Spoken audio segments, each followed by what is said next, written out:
part 2 of episode 57, and we're talking about the hot tags. We have 5 minutes starting now. Number 1, John Morrison possibly returning to WWE pretty soon. I don't think it's necessarily going to happen. I think he probably was just like, hey, WrestleMania season's coming up soon. Big payday. How about you lend some to Jomo? But I think if he's going to pop back up, he'll pop back up after WrestleMania because they don't have any time to build towards anything. They already have so many people that have nothing going for them right now for WrestleMania. I think he's picking a really bad time to start stirring shit that he's coming back. There's a lot of guys that are moving up the roster, so his roster spot has been filled +3. Kind of a Christian situation when he came back. Yeah, because now, when Christian and Mark Henry return to the roster, they still don't have a spot, and they're employed by WWE. So it's like, yes, I'd like to see John Morrison back, but if he comes back, he's going to be used even less than he was before. Right, he's going to be jobbing on SmackDown. They've built a roster that's way too big for 2 shows now, and that's saying something. They don't do shit with any of them. Where's Trent? Yeah.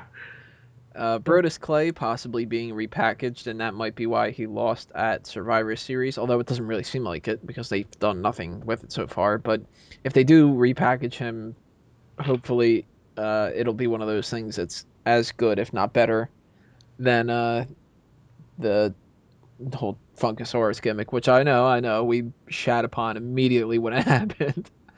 Yeah. But, you know.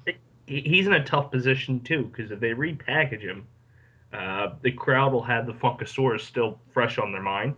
Mm-hmm. And knowing the crowd, ask Mark Henry, they are relentless on previous gimmicks. Oh, yeah, especially considering the way that we were. Yeah, I mean, he's freaking the Funkasaurus.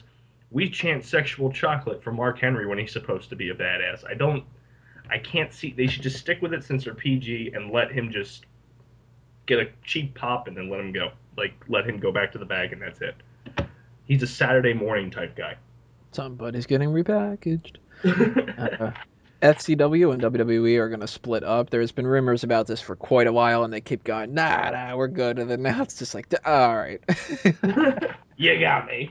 Remember that whole thing about how we're not like that? Yeah, we are. You know, we're splitting up as much as Miranda Tate is Talia. Yeah. Dark Knight reference out there for those who don't know. Spoiler. Got you. I saw it. I know it has nothing to do with wrestling, but I saw it. Baron Samedi, James Bond. Let's talk about that with Papa Shango thing. Yeah, I kind of saw this coming too, because NXT is basically FCW, and if they're going to just do NXT, then they don't really need anything else, do they? I mean, they could just run little classes, and you could do that, and problem solved. Mm-hmm. I didn't realize they were still considered FCW. I know they've been doing it out of the Full Sail place. I thought they put a lot of money into that place, and Triple H was down there a lot, and they've got I think Dusty Rhodes heading it up, and you've got JR and Regal doing the commentary. So I'm kind of shocked to hear they're pulling out, but it sounds like they want to move north to where their corporate headquarters are. So that makes sense.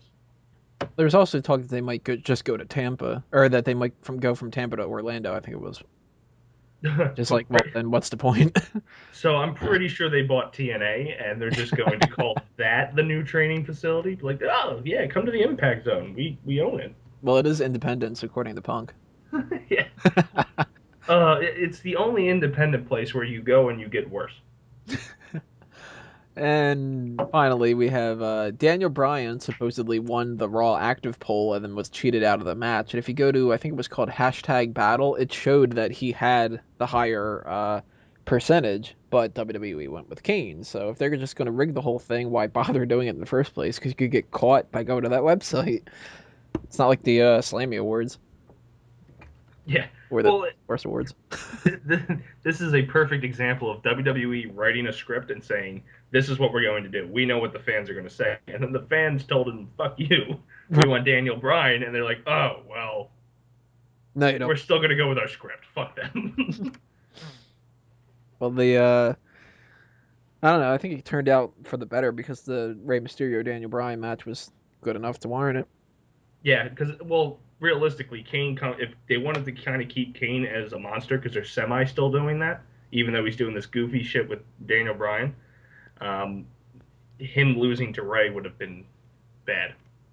Mm-hmm. And I think they wanted Ray to go over, so it made sense to send Daniel out there. But I think Daniel versus Punk would have been nice to watch one more time before the year ended.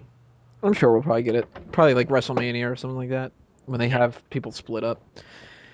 That's about it for the hot tags, and that means that part 3 we'll talk about the best WWE champion of all time tournament, and that should round up episode 57. So check out part 3 coming up